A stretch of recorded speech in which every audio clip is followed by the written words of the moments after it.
At 56, the tragedy of Tiger Woods is beyond heartbreaking. This isn't clickbait. It is the story of a legend who survived everything except time. The world's greatest golfer just watched his body finally give out, and the sport he built is now moving on without him. The USGA reshaped the game around his absence, and the players he inspired are now fighting battles he can no longer join. That's the reality of 2026. And honestly, the pure, unadulterated frustration makes you want to throw your club at the screen. Regular fans are grinding through life, paying bills, working double shifts, yet this man, a billionaire icon who conquered every course on earth, is now struggling just to walk to his car without pain.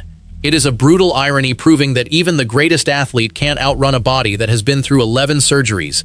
The sport he revolutionized is now moving forward while its king sits on the sidelines, wondering if he'll ever swing a club in competition again. But look past the surface-level tragedy. Tiger Woods isn't just a broken athlete.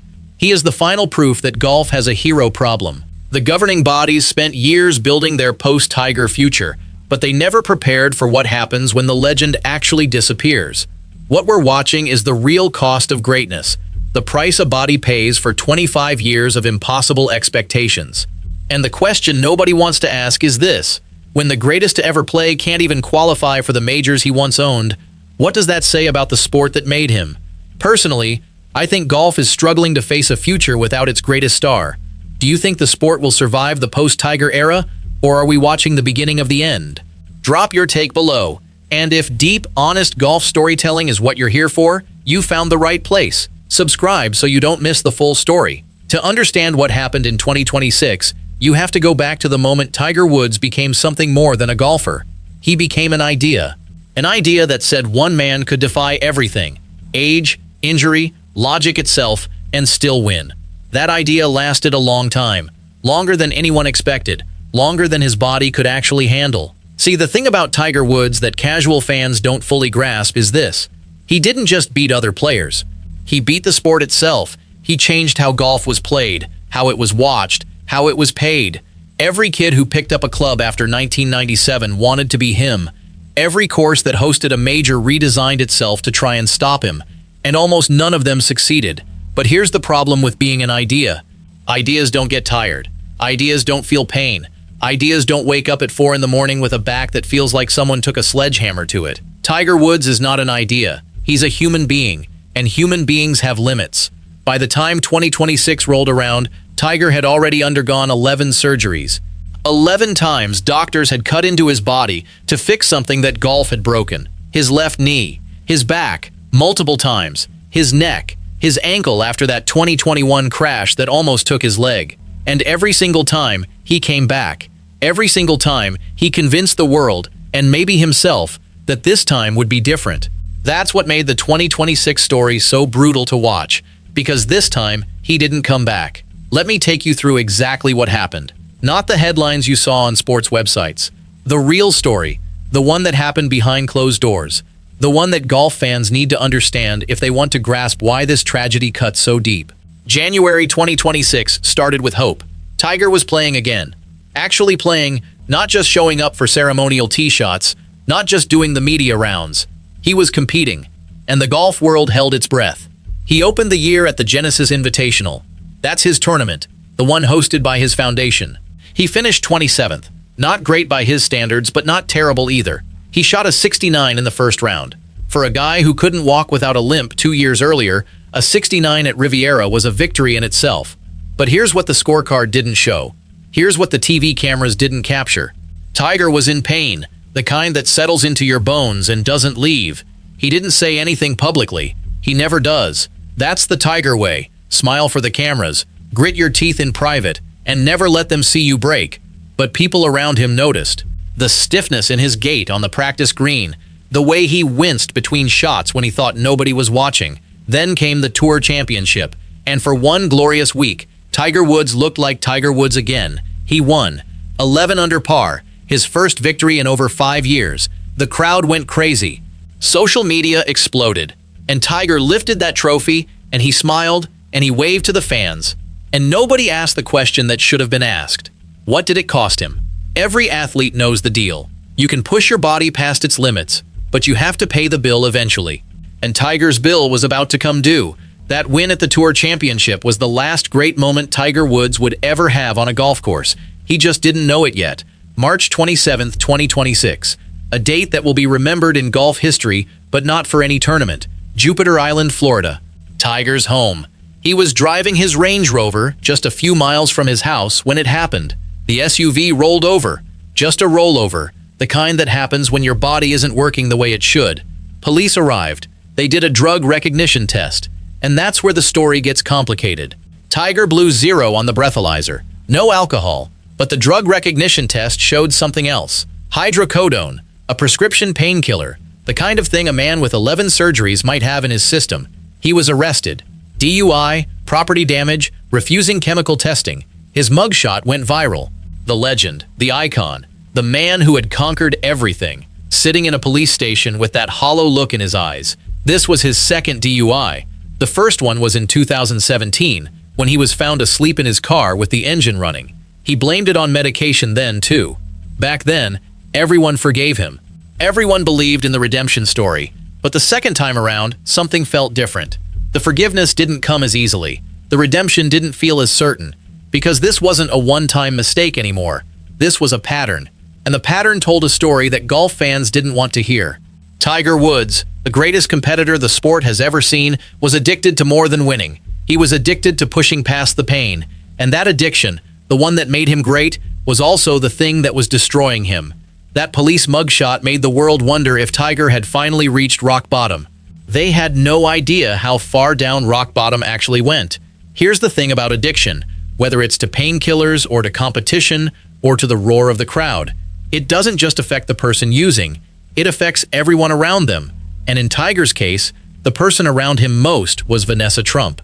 Vanessa, she's the former daughter-in-law of Donald Trump, divorced from Donald Trump Jr. in 2018, and in 2025, she started dating Tiger Woods.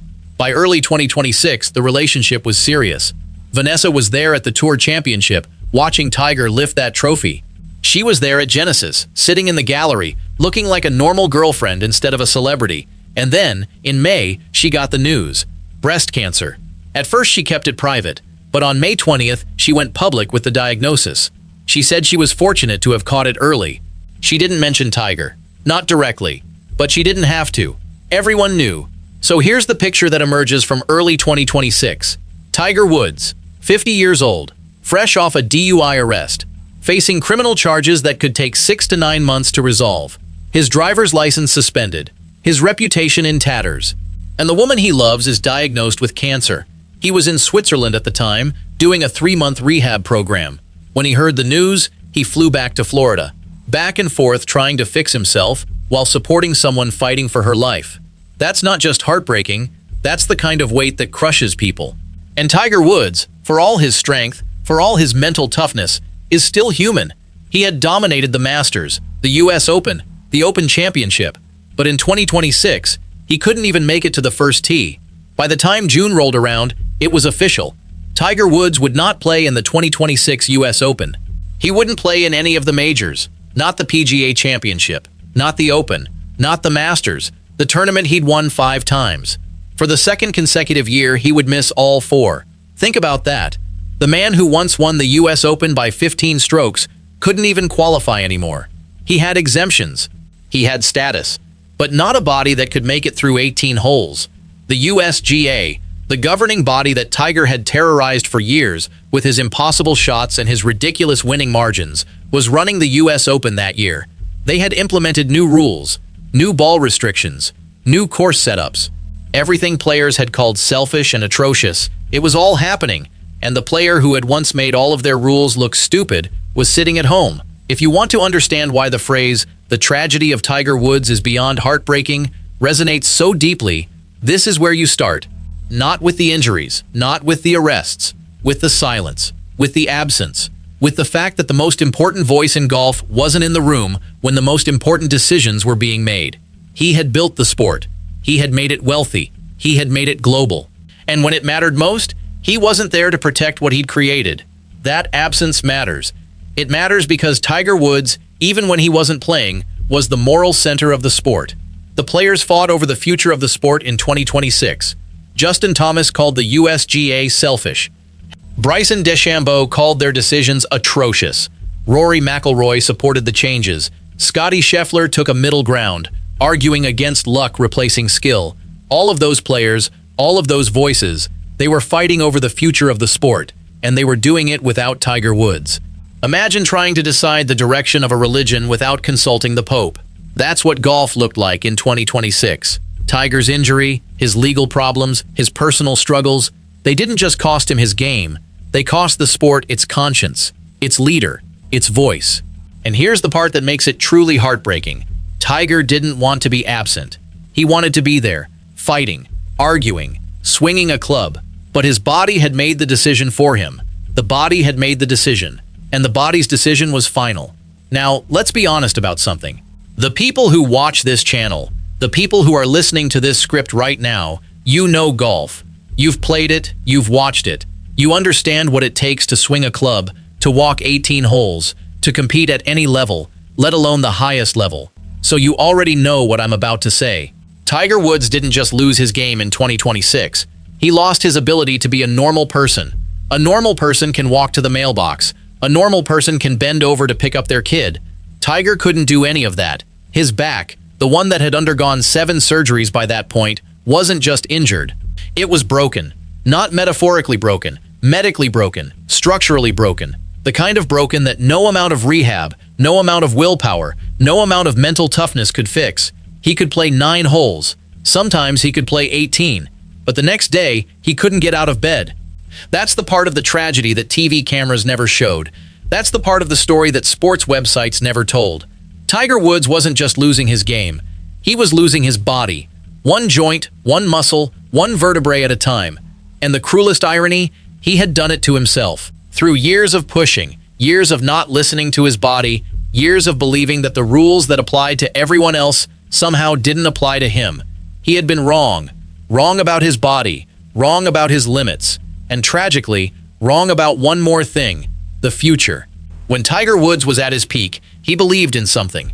He believed that greatness was a choice, that if you worked hard enough, you could achieve anything. That belief is what made him the greatest golfer who ever lived. It's also what broke him, because greatness is not always a choice. Sometimes it's something you're given and then taken away, without any say in the matter.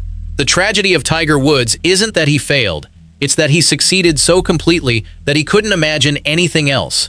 He couldn't imagine a life without golf.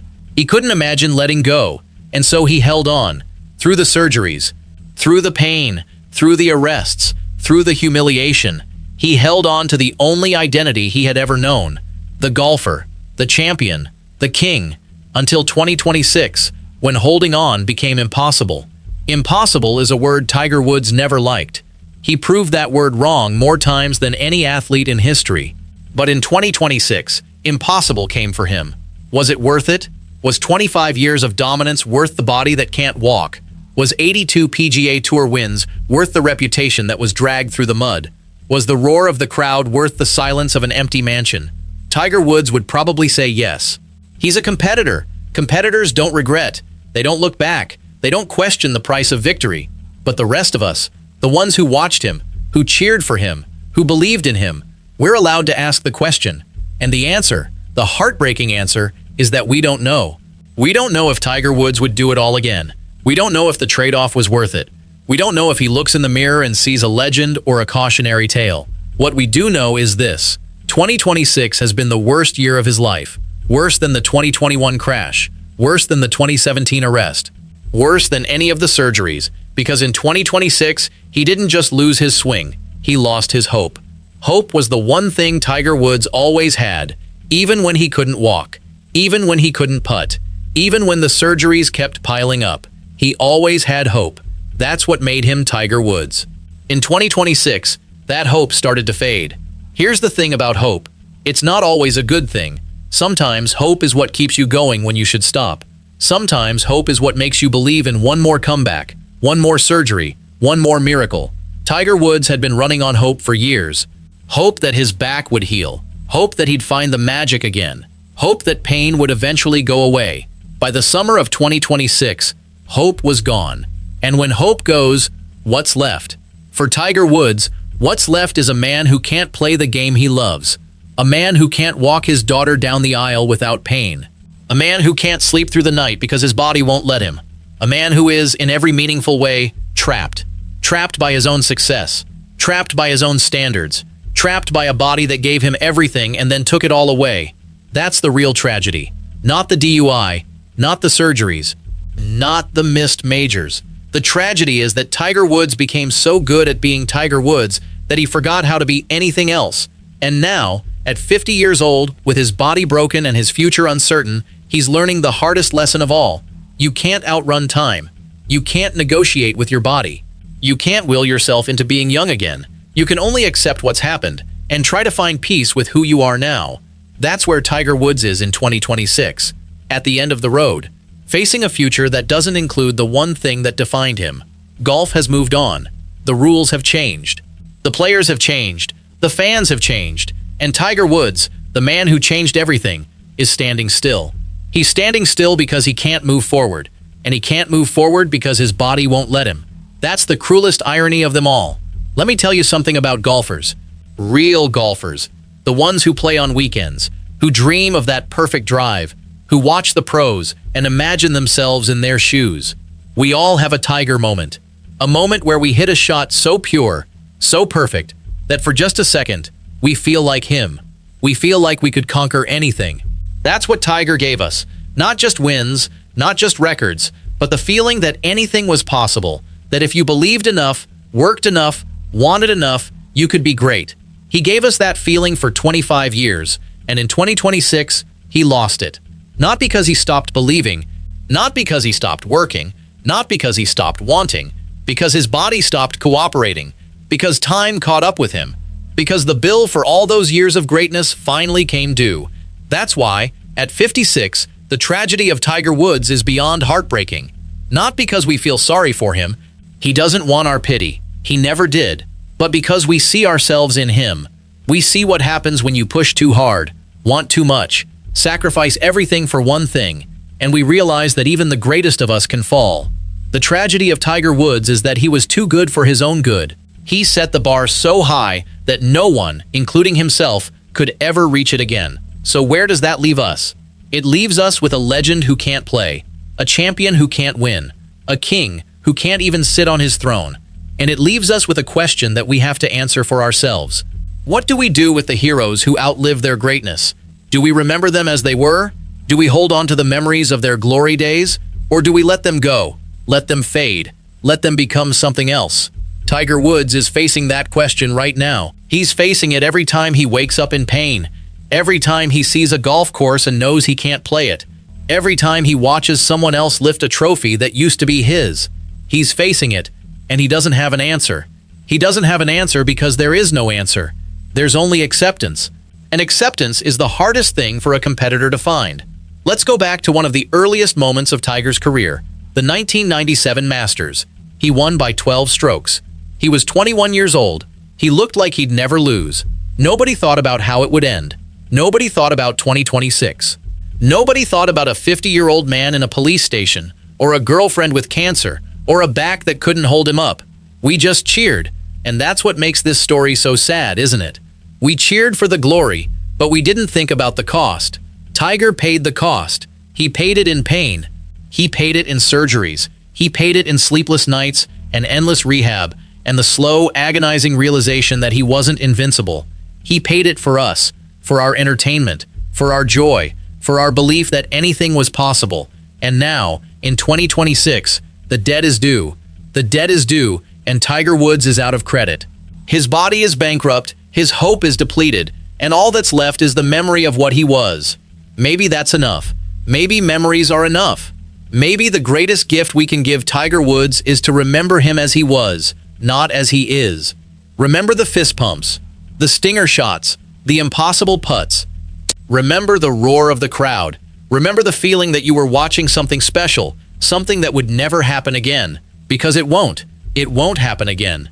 There will never be another Tiger Woods.